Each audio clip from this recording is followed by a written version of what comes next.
interesting. So basically the testing involves majority of cancers, and this list continues to grow, but breast cancer, ovarian, colon, endometrial or uterine, those words are interchangeable, melanoma, pancreatic, prostate, and then there's others. But if you, these that I've listed here are, if you think about it, think about your mom and dad, your aunts and uncles, even your cousins, even your grandparents and their brothers and sisters, and your great grandparents. So we go up as high as the third generation, which includes greats, and we go down like cousins. So that's your third generation. So you just sit there and think about your family history, and has anyone ever had any of these cancers? And if so, you may qualify for this genetic testing, even if you've never had any of these cancers yourself. So this is kind of a basic, if you want to think about it, the basic biology that you want to think about. How do we inherit our genes? So some of you will know some of this and some of you will not, but we're going to start out. This is your DNA. This is the chromosomes. And I think most of you know or have heard about chromosomes and genes and things like that. But this is what your DNA looks like. And you actually have 23 pairs, if you notice. And if you'll notice, like on number 1, you see 2. Well, 1 is from your mother and 1 is from your father. And we have 23 of those. Every human being has 23 chromosomes. And then here's your mom, looks the same, right? What's going to happen is when they have a child, you will say it's you're going to inherit one of these, one of these, one of these, I don't know if you can see my cursor, but one of each. And then mom will pass you one of each of the other. And then the child will have their own set. Okay.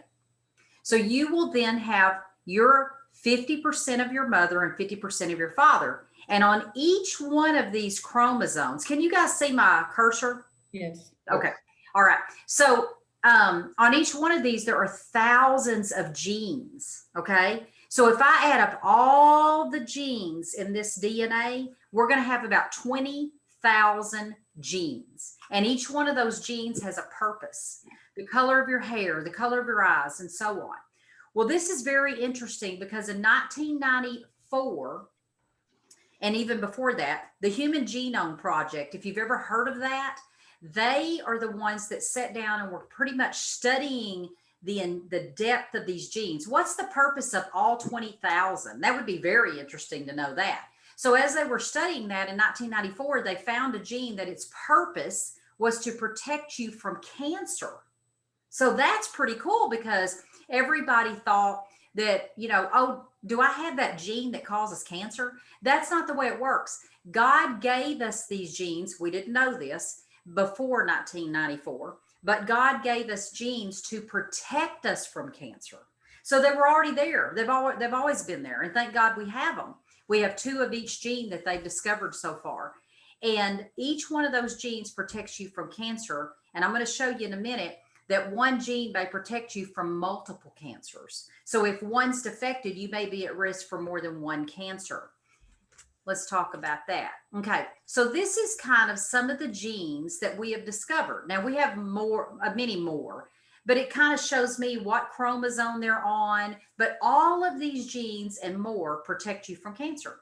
And mama passes you one and dad passes you one. If one's defected, that's where we have a problem. If you started out from the conception of one is defected, it's kind of like this.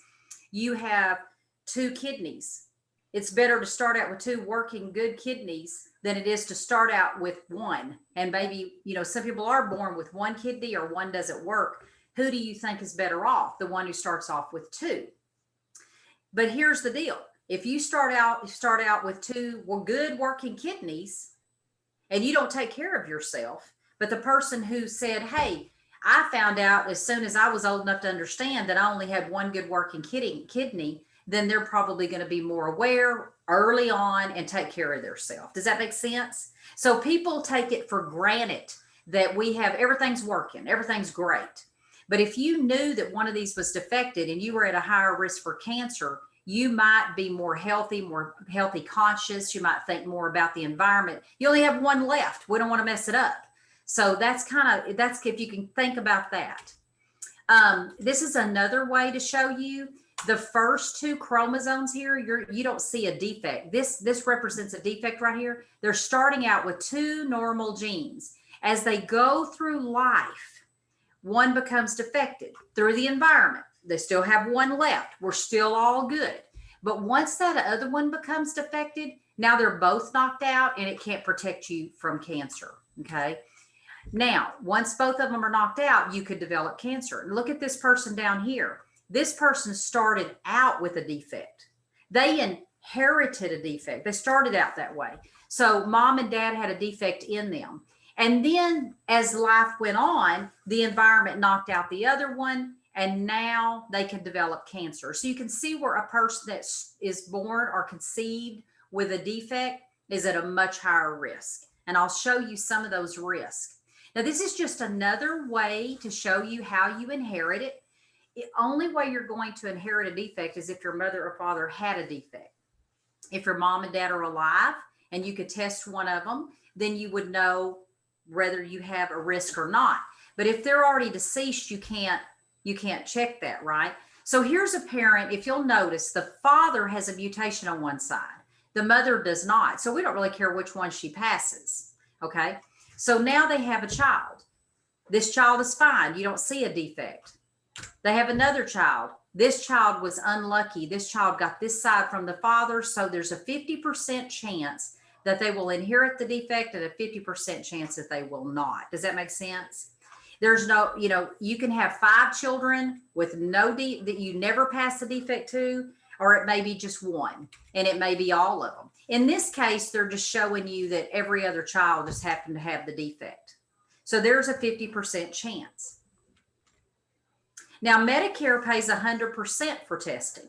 That's amazing. And most people are like, what? Because Medicare tries to get out of a lot of things. We're not paying for that. But they pay 100% for testing if you are affected. That means if you had one of the cancers that meets the criteria. Now, that's what insurance bases their information on. What does Medicare do? And then we have national guidelines as well that tell us who should be tested. I was going to take that slide out of here because that can be very confusing. If someone has cancer in their family, the best thing to do is just notify me and ask me, because there's a lot of exceptions to the rule. So right here, we're saying if someone has a defect in one of the genes, and one of the genes is called BRCA1 or BRCA2. So let's just say someone has a defect in one of those 2 genes. This increases their risk for early onset breast cancer. So by the age of 40, a woman who started out with a defect, her risk of cancer, well, if she doesn't have the defect, let's start with there first. Sorry. The general population without a defect, their risk of developing breast cancer is about 0.5%. At 50, 2%. At 70, 7%. Remember, I told you anyone can get cancer. So this would be environmental, most likely. Now, if they have a mutation, a defect, the risk at 40 goes up to 10 to 20%. That's a big increase. At 50, 50%. At 70, their risk of developing breast cancer can be as high as 87%. Can you see the difference, knowing and not knowing? Because it's very important. There's a huge difference here. So to know if you started out with this defect, we would not wait until 40 to do a mammogram or on this lady here. If she had a mutation, we would start much earlier. Why do we screen people? To detect cancer. If we want to catch it early, right? Everybody knows that if you detect cancer early, you're more likely to survive it than if we detect it late, in late stages. So this would be, we need to monitor her much closer. Now, for ovarian cancer in women with this mutation, the general population's 1 to 2, and the hereditary risk is 44% if it's in the 1 and 27 if it's in the 2. Now, ovarian cancer is what we call a silent killer, because there's not really any symptoms until it's too late. There's several cancers like that. Pancreatic can be one of them. And so we need to be watching this lady and doing screening on her for ovarian cancer, which is not a routine screening test. We do not No. screen women for ovarian cancer unless there's a family history or a genetic mutation. So Tammy? keep that in mind. Okay. Tammy? Yes. Are these the kinds of things that, for instance, when Angelina Jolie decided to have her surgery, she had both breasts removed, and she said it was because of testing. Was it this sort of thing that she ran Yes. into? Yes. So what happened is Angelina's mother had ovarian cancer. And so because of that, Angelina had this genetic testing many years ago. I remember still have the article on it. And she had the testing done. It was BRCA1 or 2. There's many genes. These are just the two that she had tested at the time and it was necessary. So she did the testing and she had a genetic mutation in one of these genes. Now, when they discovered that, Angelina has never had cancer, but her risk was just what we just showed for breast and ovarian cancer. So what Angelina did is she had the bilateral prophylactic mastectomy. Now that is totally different than a mastectomy. So, well, that's a big thing that I like to point out, because a lot of women do not, when you think about mastectomy, you think about your breast being totally removed from your body. This is not what happens. What happens in a prophylactic like Angelina is they just make an incision and you carve out the inside of the breast. They leave the outside and then you can replace the inside with implants or your own body fat, actually. So it's pretty neat what they can do now. And no one would ever know that you ever had this done, just like Angelina. So that is why you would want to know, because we can remove the inside of the breast to prevent breast cancer. Now, it's not 100% that you could prevent it, but it drops down to about 5%. Here it was, 80%, 87%, and we just decreased your risk to 5%. It's worth it, So, until a lady is ready to do that, we would watch Angelina like a hawk. We would do MRIs of the breast, we'd do mammograms until she decided to do something like that, because not everyone is either healthy enough to do that or opts to do that. If they don't, we have to watch them really close. So good question. I'm glad you picked up on that. That's true. This is exactly. And then just not too long ago, and I'm going to say a couple of years ago, maybe, it was in the news that she had her ovaries removed. So she didn't do that right away. She thought about it. And until she decided, we watched her ovaries with scans and we did some blood tests, things like that. So that's a good point. Now, men, you think about men that actually had, that have the same mutation, because we don't think about men and breast cancer. We don't think about men and female cancers like ovarian and uterus, because they don't have ovaries or a uterus, but they do have breast. And so their risk goes from 1% to about 7% if they have this mutation. Now you think, well, that's not very high, but let me tell you something. If a man gets breast cancer, it's usually aggressive. It's not good. And men don't detect.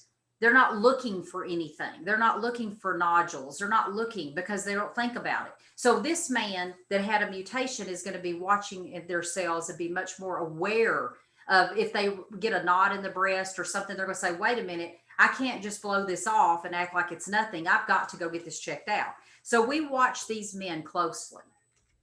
Now, with that same defect, BRCA1 or 2, I told you it increases the risk for other cancers. They can develop prostate cancer, and that risk increases from 15% to 20%. So that goes up. So we're going to watch them a little closer and monitor them more closely. And they're going to be more aware of going to the doctor and being checked as well. Now, colorectal cancer. In some of these genes, we have a high risk for colon cancer. So if you have a defect in a certain gene, your risk goes 52 to 80% by 70. Now that's high.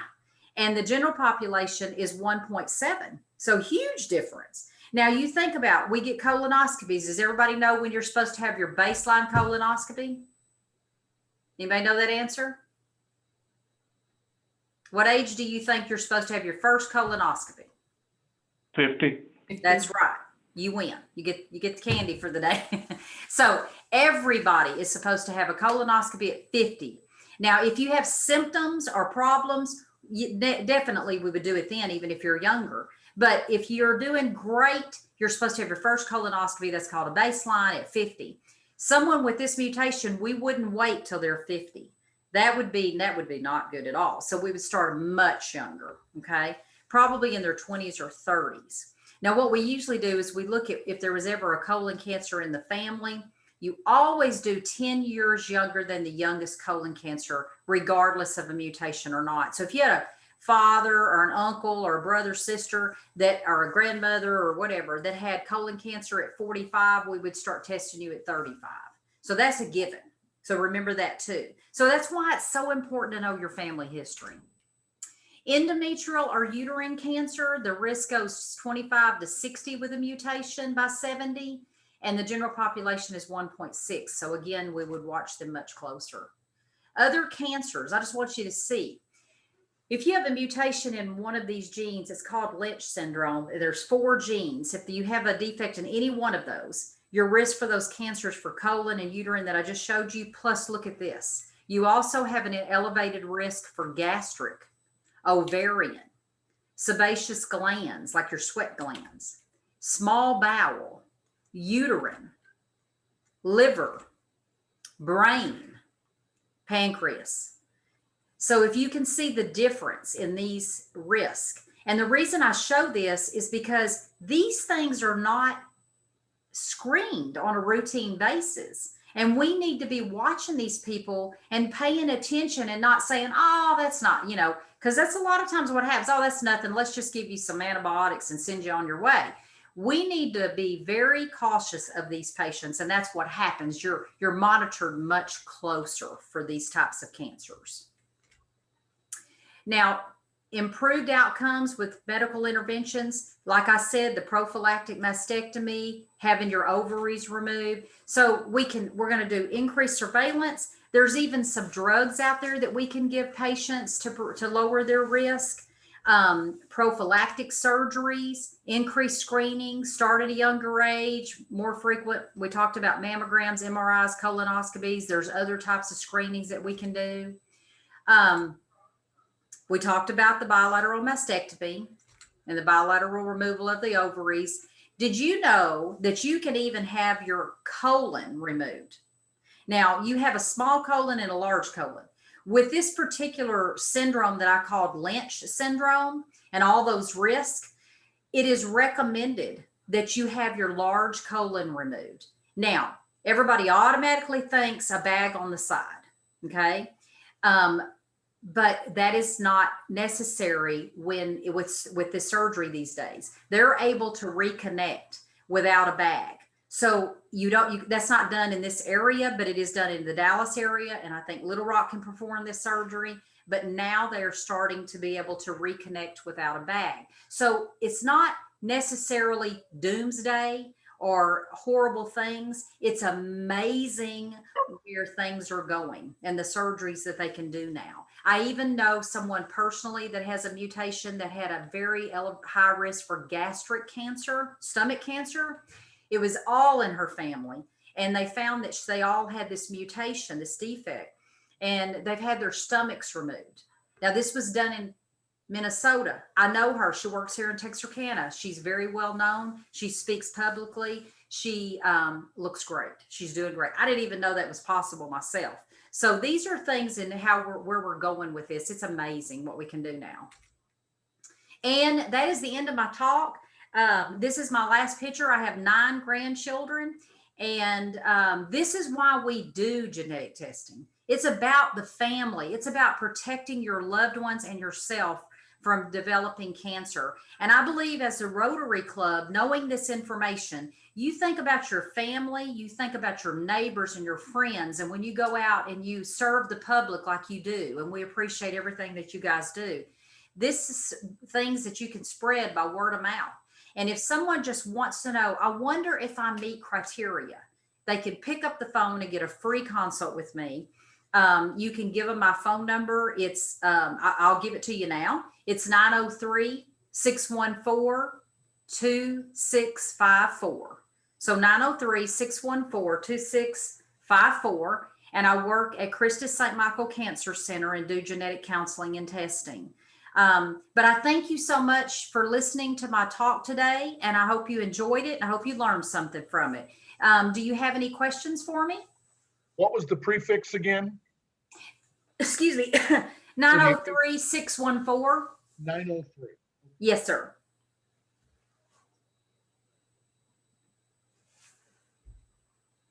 Hey, Tammy. Okay. When you talk about testing, what does the actual testing entail? So like if someone goes in for a testing, what are they going to do? What are they going to experience? So that's a good question. So we do get that. Basically what happens is when someone comes in to see me, I take a detailed family history. I like to know kind of the age that grandma or grandpa or aunt and uncle or whoever was diagnosed with cancer. So if you're not sure, we get approximate ages. So we collect all that information. I educate you on kind of what I just did now. And then I draw one tube of blood, a small tube of blood, and that's it. And that tube is shipped off to a genetics lab. In Salt Lake City is the one that I use most of the time. And it takes about 2 to 3 weeks for the turnaround time. And again, the majority of insurances pay 100% for the testing. So I would say probably less than 5%, if that. And Lori's on the line too. She could chime in if she wants about cost. But I'm telling you, hardly any of my patients are out of pocket. And the good thing is they know before the test is run. So there's no surprises like, oh, if I'd have known I was going to pay $5,000. That doesn't happen. When I ship them the specimen, the genetics lab pre-search their insurance and they know. And if the patient is out $1, they contact my patient and they say, this is what it's going to cost. Do you want to do it? And like I said, less than 5% pay out of pocket for my patients. Anything, it's zero. So I'm not going to bring you in here and do a consult if you don't meet criteria. That's why I screen all my patients over the phone first. And I'm not going to test someone who, bring you all the way here and do the test and, bring you in and start doing the consult and they say, oh, sorry, you don't meet. I do that before they come. Hey, Tammy, this is Lori. I think you could do it in a real short time, just with all the talk about the consumer-driven tests like the 23andMe. Could you just spend 2 minutes and just differentiate for them, the benefits of doing a 23andMe, and then why would you take it a step further in going and getting a test like a Myriad test that you do?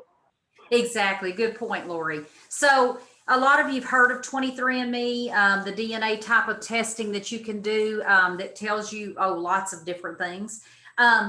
For example, when we look at a gene in genetic testing for hereditary cancer syndromes, the type of testing that we do is we're looking at the entire gene. And we're looking at multiple genes. The 23andMe, for example, for the BRCA1 and 2, they look at 3 spots, okay? And these are common areas where mutations are. And if you have to have a mutation there, if they don't see that, they stop. That's it. A lot of mutations are found outside of that area. Okay. But so it's a commercial test. And it's just sort of a sample like test, I guess you would say. And yes, I guess I've had one patient bring a 23andMe in with a mutation, and we did in the family, and I did the genetic testing here, and it was the same mutation. So that was good that we found that.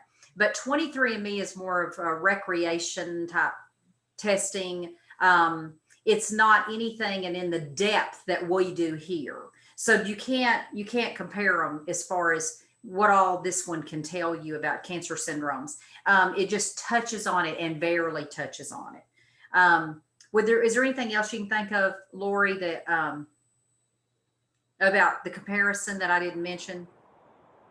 No, I thought that was it. And the one thing I will add, because the gentleman brought up about Angelina Jolie, is that we did her testing there at Myriad, and that brought a lot of light to the genetic testing world. And what we were able to do for her and her family was prevent her from getting cancer and save her from what her mom has gone through. So it's there's great options out there, and you guys are so fortunate to have a Tammy McKamie in your backyard. The experience that she has is unparalleled, even to the Dallas, the Metroplex, Little Rock, Arkansas. Tammy's been doing it for so many years, and you guys are blessed to have her fighting for you in your area. Thank you, Lori. I appreciate that. Any other questions that you, I think, well, there's one other thing that a lot of people that I was trying to think of common frequent questions that people have, can my insurance drop me? Genetic discrimination. I have this high risk. Does that mean that I can't get insurance? There are two laws. There's the HIPAA law, which I know you've all heard of, and then there's a GINA. And so GINA is genetic discrimination, and that you cannot discriminate, and medical insurance cannot increase your rates. They cannot turn you down. They cannot drop you if you have a genetic mutation in your family. Life insurance can do whatever they want, as you already know. If you have diabetes, high blood pressure, you stump your toe, they want to know about all of that. And they determine their rate based on how high your risk is of developing a disease or being ill.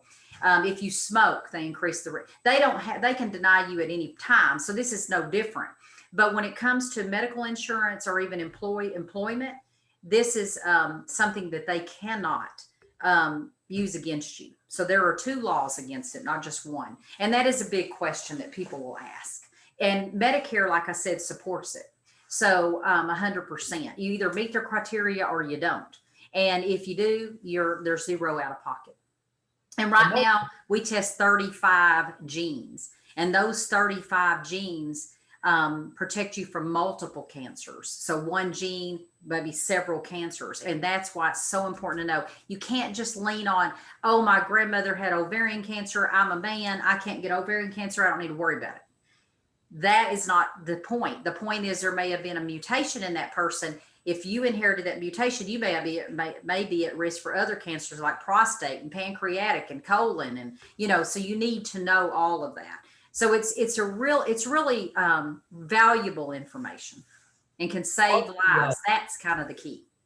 I wanted to ask, among the general population and the people that submit a blood test in the history data information setting, what percentage of those people end up with one or more evident mutations? 7 to 10. Okay. 7 to 10% is the national average. I average here, I do my own about every quarter, and I'm right in there. Sometimes I'm 15%. Then sometimes I may be 7 or 8%, depends on the quarter. But the average is 7 to 10% that someone will have a mutation, a genetic mutation. So Tammy, what's the turnaround on the testing? 2 to 3 weeks. 2 to 3 weeks. Yes. Oh, and there's one more thing that I can add too. This testing is now even evolved to the point to where if you have cancer, the physicians will use it. It also can tell them the best drug to use on a person. So depending on the type of cancer. So in certain situations, if you have a certain genetic mutation, another drug works better on that person than this drug. So even though the guidelines may say use this drug for this type of cancer, but if they have this mutation, we need to use this drug. So it is very valuable there too. So I get a lot of consults from our cancer physicians or oncologists because they need to know the answer to how we're going to treat this person. And another thing that would be, as I talk, the more I talk, the more I think about things that are very interesting. If someone had, say, for example, someone had a mother or grandmother or aunt that had ovarian cancer and or even breast cancer, whatever, and they had a genetic mutation, but no one knew about it. And then you develop say, for example, breast cancer. Okay, so you go to the doctor and they say, okay, well, let's just take that lump out and let's give you radiation because that's all you need. And that might be true. But let me tell you something. If you have a genetic mutation, that is not all you need. And you just went through this lumpectomy and all this radiation and found out that your risk of breast cancer is 87%. Do you think you would have opted to have a lumpectomy and go through this again and again and again? No.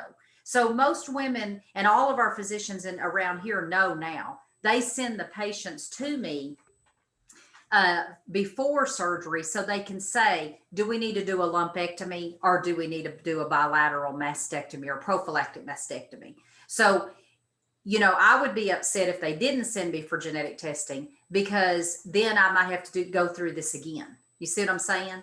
The risk would be so high for it to come back. So we want to make sure that, and in this area, our physicians are pretty well educated that I'm here, and you just don't do that. It's not the proper way to, and it's not ethical to treat someone now. So anyway, that's another thing. It's just really evolved and continues to evolve. This is the way of the future now. And the one thing, Tammy, I'll add, and then we can end on it. But if anybody would like to just, you have some family history, Tammy has access to something called My Gene History that she can give out her email. But if you just send her an email and say, hey, I'd like to do that cancer screening, it's just going to ask some questions that then tells you whether or not you meet testing guidelines. But a lot of people appreciate doing it up front, saves you a trip, but it does inform you too, and allows you to be more educated about your family history. But she has access to that and is more than happy to share that. Correct. I'd be glad to. My email is my name, Tammy.McKamie, and it's at christushealth.org.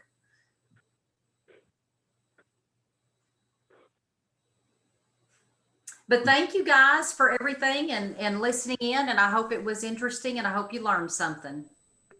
Well, Tammy, we certainly appreciate, one, your dedication and commitment to healthcare. I mean, Thank you. What you've done, in your years of service to the healthcare industry, and then certainly, providing this informative information to us here, very impactful research. So we certainly appreciate you for sharing that information with us.